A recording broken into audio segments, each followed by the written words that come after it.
So a lot of the times we actually found wisdom in stories that happen to us when we are children, or stories that are in general sound silly or have no meaning. But if we scrutinize it and think about it more, we actually find a deep, profound life lesson in them. Today I want to share with you a story that happened to me when I was 10 years old only, but it turns out I can discern a very good lesson from it for me and for everybody else who listens to that story. So when I was 10 years old, I was sitting in this class, and I grew up very scrawny, so I was very lightweight and I was skinny as a child. That meant that I was anything but intimidating. Nobody was scared of me at all in school because I was physically weak. And sometimes I would experience a moderate level of bullying. For example, people would call me names or something like that. There was one time we were sitting in an empty class which really had nothing, and the teacher started asking people what do they do in their free time. And at that time I had signed for karate classes. The teacher started asking people what do they do in their time off. And when my turn came, I was a little bit shy, of course, and I told him with a kind of a low voice, I did karate, nothing. I just go to karate class. And he found that interesting, and he made sure that the rest of the class heard what I just said. He said, guys, he actually does karate. He goes to karate class. Now, I was kind of nervous and I didn't want to say it. I kind of hesitated when I said it because I was afraid that he's going to ask me to get up and demonstrate karate moves in front of the class, which would have been really embarrassing. But I am glad he didn't ask me to do that, so I guess that turned out to be fine. Here is the interesting part. Since that day, until the end of the academic year, nobody has even tried to mess with me, and everyone was scared of me. And I didn't even know why. They stopped bullying me, they stopped calling me any name that they used to call me, and I didn't know why. And if I tried to talk to someone, try to attack them or something, they would back off and they don't start trouble with me like they used to, which I was okay with it. And here's the lesson that I think we can get from stories like this. People react to their perception of you. Your reputation to them is more important to who you really are. You see, those people, as soon as they knew that I went to karate class, even though if they tried, they could snap me in half, I changed in front of them. I became some kind of gorilla right there just because the idea of me going into karate had changed their mind about how I looked.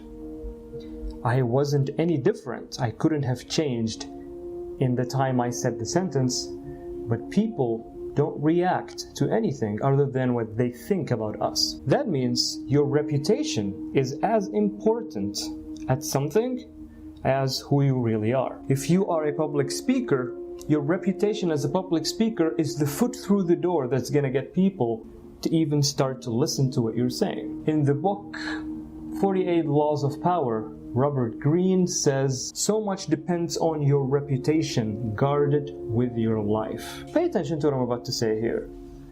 Most people don't know you well enough. Most people don't really know you deeply. Most people know whatever you present to them. If you follow someone on Instagram and you see his or her pictures, you are going to build a model, like a template of who you think that person is. And when you see them in person, you're gonna treat them with that perception and not based on who they really actually are, because you don't know that. And most people don't really know you close enough. So ask yourself this question: what is people's perception of you? How do you think people think about you when they think about you? Because that determines how they are going to treat you. I have an Instagram account that if you see, you will not think that this is the same person talking to you to the camera right now, because it looks nothing like me right now. And when I meet people, I realize that this is how they perceive me and this is how they think about me. If you met celebrities in real life, you will know if you speak to them that they are so human and they are just as human as anybody else. But at the same time, here is what is strange. You could be in front of a celebrity who you don't know that he's a celebrity, and then somebody tells you, by the way, this is a celebrity, and right there, in that moment, he will glow right in front of you. Your perception changes right in front of you of the same person, because now society has given you that this perception of someone is a celebrity should have this glowing aura. When people knew I did karate class, what they thought is that if 10 people jumped me at the same time, I could destroy them all.